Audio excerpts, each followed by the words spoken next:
calling. Leland, thank you very much.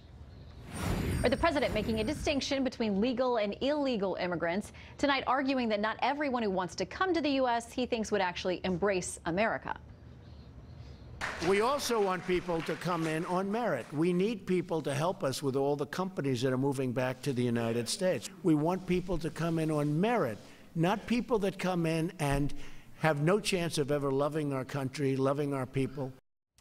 Joining us now, Bill Freilich, Director of Refugee Rights at Human Rights Watch, and Anna Quintana, Senior Policy Analyst at the Heritage Foundation. Welcome to you both. Thank you. Good to have you with us. All right, Bill, I want to start with you because so much of what the president talks about now forces us into this question of balancing these competing rights of protecting the border, but being compassionate and helping people. Absolutely. And I mean, it's a legitimate concern, security of the borders, but there's also a humanitarian concern and a human rights obligation to people who are fleeing persecution. And so these things do have to be balanced, and I think they reasonably can be balanced. I think we don't want to overreact to this. I think if you do take it and look at it in perspective, look at it in the perspective of illegal border crossings that have characteristically in the 1990s were over 1 million people a year.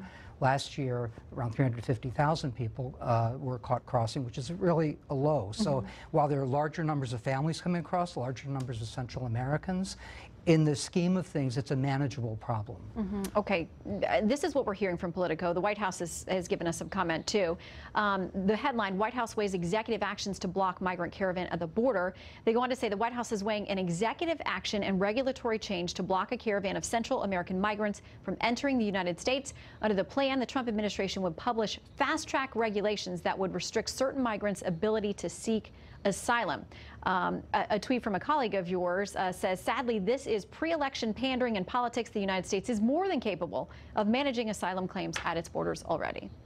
I think, frankly, this is addressing the fact that this is going to set a dangerous precedent, right? Frankly, the United States, our immigration system and our asylum system is incredibly backlogged. We have right now 7,000, or probably a little bit less, migrants coming towards our border. There's about 2 other caravans following them, and there's other caravans that are preparing to come as well.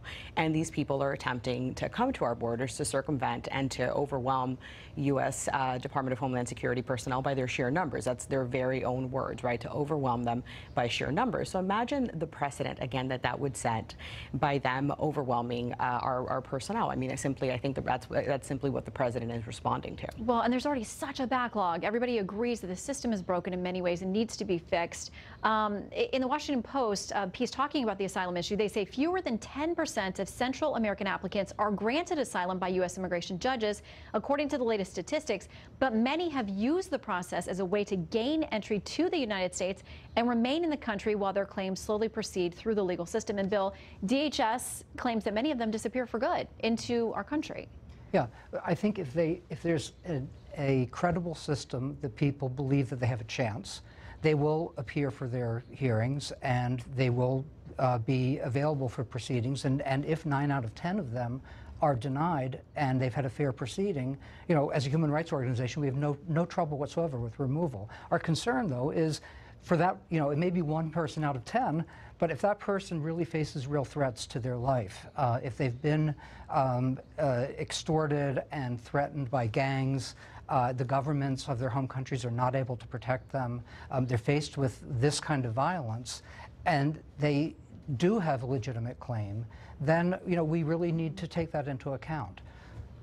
Final word to you.